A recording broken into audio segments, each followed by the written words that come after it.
Wise Sports supporters, well, as you can imagine, the fallout has begun. The Indiana Fever are literally taking what looks like the most valuable women's athlete asset that has come around in I don't know how many years. Certainly for women's basketball, they are taking this asset, an asset that I contend is worth more than every player in the WNBA combined. The WNBA just pulled off the greatest disappearing act since Houdini, because the second Caitlyn Clark went down, so did the league's momentum. Interest? Gone. Ticket buzz? Dua. Ratings? Flatlined. It's like someone unplugged the whole operation when Clark iced her groin. Welcome to what happens when your entire marketing plan gets benched. We're breaking down the chaos, the collapse, and the uncomfortable truth. When Caitlyn Clark limps, the WNBA doesn't just stumble, it nosedives. Grab your popcorn and your injury report, because this unraveling is uglier than a breakup via group chat. News that Caitlyn Clark is out with a groin injury. Now, if you guys have been watching the Indiana Fever and Caitlyn Clark play over the past 3 games, it is very clear that Caitlyn Clark is not feeling like Caitlyn Clark. She has only made 1 3-pointer in her last 3 games, and even just last game, she only had 6 points.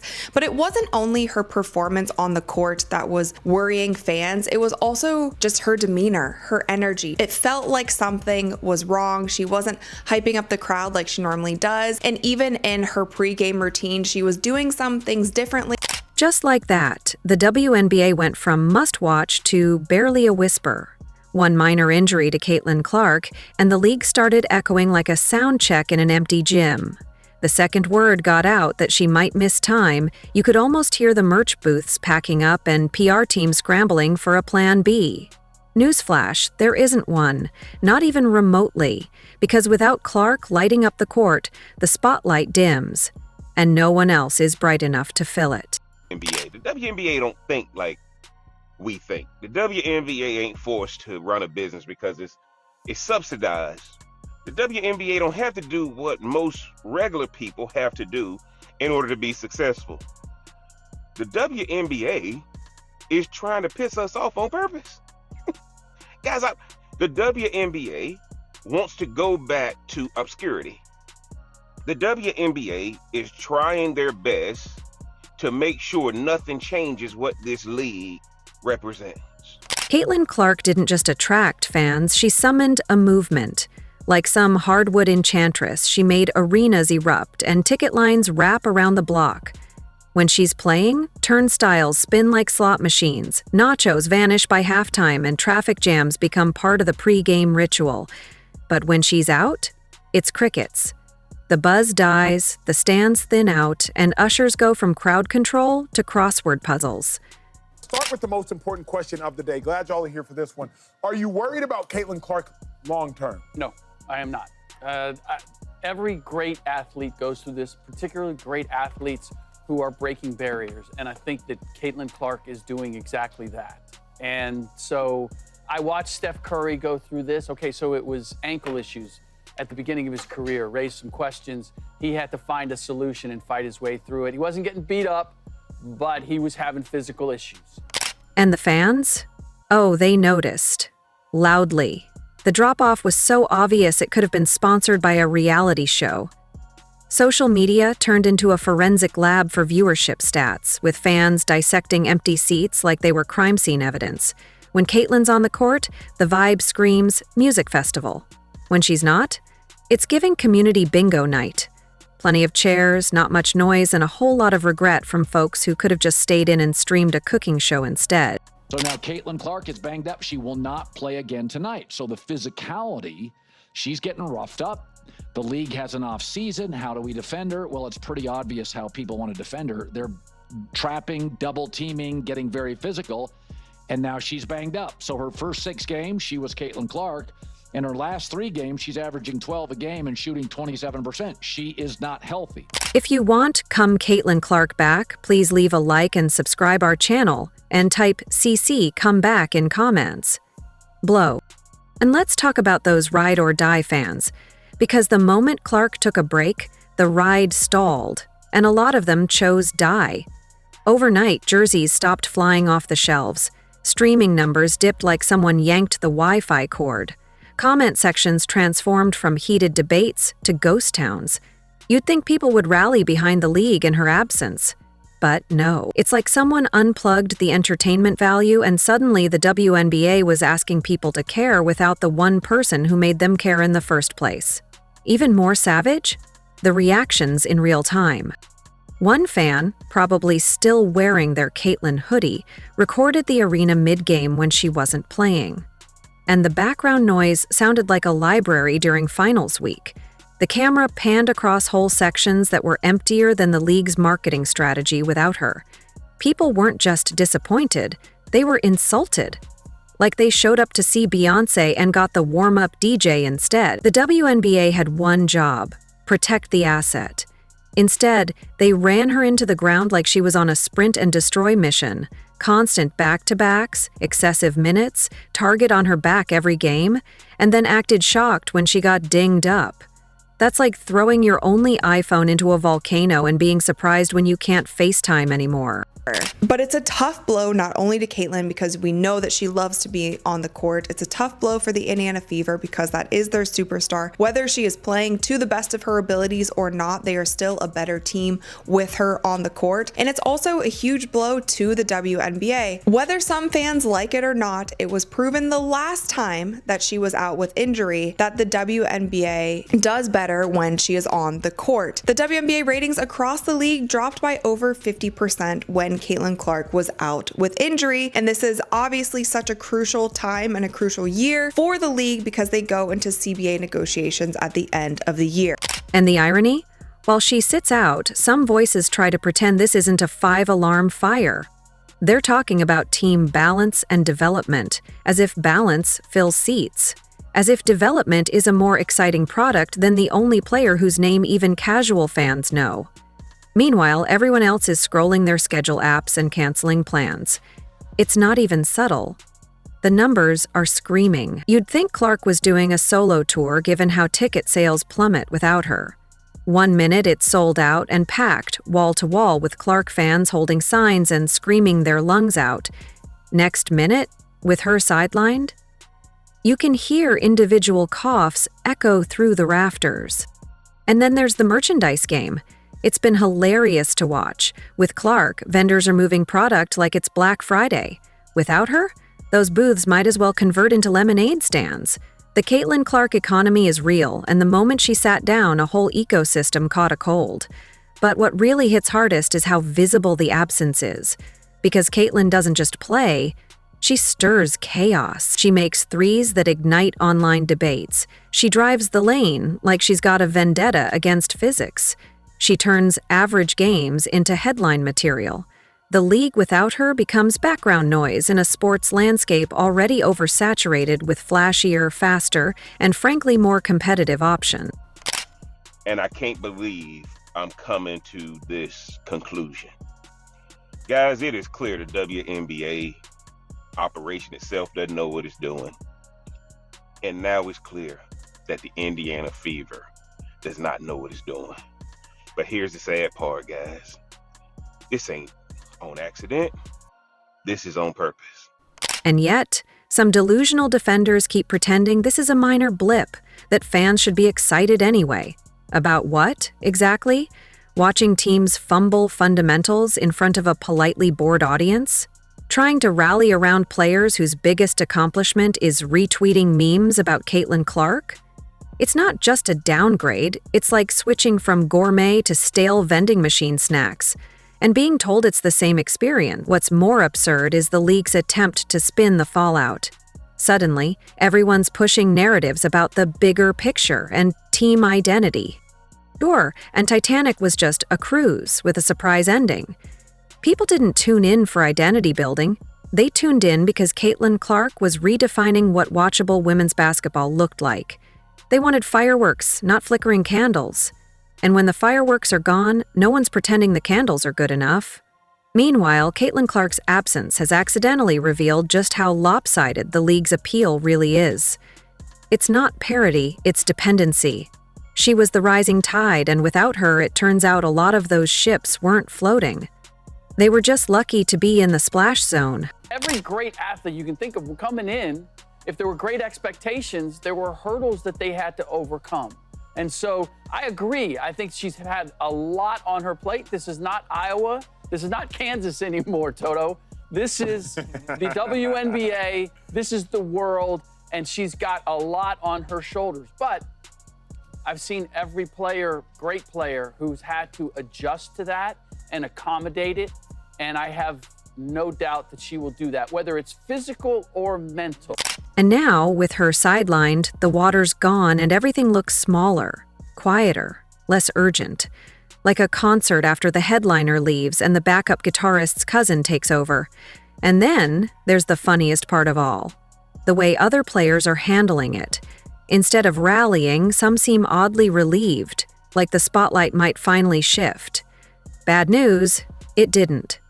The spotlight just turned off. No one's rushing to buy courtside seats for a gritty team effort or a scrappy defensive battle. Fans want the unicorn. And when she's not there, it turns out the magic show is just a bunch of assistants pulling scarves out of sleeves. Even worse, the broadcasters are struggling to pretend it's business as usual. With Caitlyn on the court, commentary is electric. Every movement is a story. Without her, it's 2 hours of trying to sound impressed by layups. The energy drops so hard, even the microphone seems sad. And let's not forget the conspiracy theorists. Oh, they're having a field day. Some swear the league secretly wanted her out for a while, that her shadow was too long and her popularity too inconvenient. But here's the twist. Even if that were true, this break only proved how desperately they need her. You can't build a house and then remove the foundation and expect it to stand. Caitlyn, when did you guys find out about this groin injury, and how much of an absence do you expect from her beyond today? Yeah, late last night. I think it's very much a day-to-day thing, how she responds to treatment. I stay in my lane and let our strength and conditioning and our physical, our AT staff do what they do best. But yeah, I found out late last night, and then we'll treat it day to day. Back-to-back a factor at all with that? I mean, I don't know if it's a factor from a physical standpoint, from an athletic training standpoint. Certainly in my mind, it is. But at the same time, she's shown that she's tough and she's a quick healer. So we'll see. Was it something? So now everyone's waiting for a comeback. Waiting for the next highlight, waiting for Caitlyn Clark to stop icing her injury and start icing defenders again. Because, love her or hate her, she's the draw. She's the main event. She's the one gluing eyeballs to screens and cheeks to arena seats. Without her, the WNBA isn't even trying to fake relevance. It's just hoping people don't change the channel before halftime, because the reality is harsh and loud. Caitlyn Clark isn't just part of the WNBA, she is the WNBA, right now. And when she sits, everything else crumbles. No bubble wrap, no special protection, not even a metaphorical helmet. Just endless minutes, bone-crunching fouls, and officials staring into space like someone unplugged their internal radar. She gets shoved, slammed, dragged across the court like it's an MMA undercard, and the ref, they blink. They sip their coffee. They might even whistle, but not for the foul. For halftime, I'm keeping it real. All right, that's the draw, that's the aura, that's the brand. She is the WNBA. I've said, I contend she ought to be, her three-point shot should have already been changed. That should be the logo of the WNBA. Of course, the old school WNBA fans, all about this many of them that existed. That makes them furious. I don't care. Y'all can keep trying to gatekeep this league all you want. I don't care. They're trying to take this asset. Stephanie White seems to be completely in over her head. Once again, Jason Whitlock said it the other day, and I pointed right at my television screen, which is over to the right of me, when I was watching Whitlock, and he said, they need to hire an NBA coach like Mark Jackson. apparently, if you're a rookie dragging an entire billion-dollar PR campaign behind you, you also have to eat elbows like it's part of the training manual. And the worst part? It's not subtle anymore. It's not occasional or even situational. It's systematic, almost as if there's an unspoken group memo floating around locker rooms that reads, "If it's Caitlyn, it's fair game." Other players are fouling her like they've got coupons for extra hit. They're sending her to the floor like it's a contest, like there's a prize for the most takedowns in a single game. And the WNBA? They shrug.